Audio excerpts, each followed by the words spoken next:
भाई साहब, आज अचानक एवढा जोराचा हमला झालाय माझ्यावर.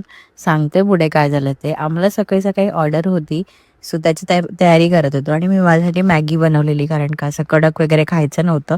पेप्पा पिग बघत. आणि ही आमची पेप्पा बघा, हिला आलेली मस्ती. एकटीच एकटीच खेळत होती, तिला एकटी खेळायला पण आवडतं. सकाळी सकाळी तिची मस्ती सुरू होती. समोस्यांची आणि कांदा भजीची ऑर्डर होती, ती आम्ही करतच होतो. तर नंदिनी ताई आल्या दुकानामध्ये, आणि आमचं काय होळीचं म्हणजे रंग खेळायचं आमच्या डोक्यात पण नव्हतं. आम्ही आमचं कामच करत होतो. या येऊन बघा आम्हाला कसं दोघींना रंगवून गेल्या. बापरे, यांची पूर्ण गँगच आली होती पहिला, आणि पूर्ण अवतार विचित्र केलेला.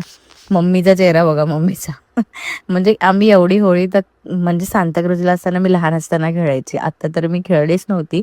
आणि पुन्हा आम्ही घरी जायला निघालो दुकान वाढवून, तर ह्या आमच्या सोसायटीच्या बायकांनी जे मला रंगवलंय भाई साहब, काहीच बोलू मी. म्हणजे मला काय डोक्यापासून पायापर्यंत त्यांनी रंगवलं होतं. मी जात होती गपचूप घरी, आणि त्यांनी मला थांबवून ठेवलं. मग घरी जाऊन परत फ्रेश झाले, आणि कॉल आला की ऑर्डर परत होती वडापावची.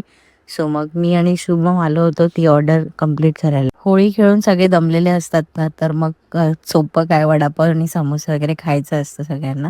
आणि डीमार्टमध्ये गेलो नंतरला, तर डीमार्ट बंद होतं, 4 वाजता चालू करणार होते. सो मग आम्ही बाहेर वेटिंग करत होतो. तर ह्याची बघा काय चाललंय मस्ती, नाक फुगवून दाखवत होता मला. आणि इथे ना आम्ही नंतर आतमध्ये जात होतो, तर मला सांगतोय फॅन आहेत, फॅन आहेत, माझा ऑटोग्राफ घ्यायला आलेत करून. आणि हा डीमार्टमध्ये हे छान छान क्लिप्स आलेत, क्लचर आलेत, खूप सुंदर वाटतात, असं वाटत की रिअलच फुल आहेत करून. आणि ही बघा आमची मिमी, सेम मिमी दिसत होती. तिला बघून मला मिमीचीच आठवण आली. एकदम क्यूट डॉल होता. मग संध्याकाळी आलो दुकानावर, आणि माझी दाढ आहे ना ती काढले, ते दुखत होतं. तर थोडं आयसिंग वगैरे केलं मी, आणि रात्री मग मम्मीने पिझ्झा बनवलेला आमच्या सगळ्यांसाठी. ओके बाय, आजसाठी एवढंच. भेटा नवीन व्हिडिओमध्ये. तुम्हा सर्वांना धुलीवंदनाच्या खूप खूप शुभेच्छा. आणि हो, आज चंद्रग्रहण होतं, तर कोणी कोणी होली सेलिब्रेट केली आज किंवा उद्या करणार आहेत ते पण मला कमेंट करून सांगा. Okay bye.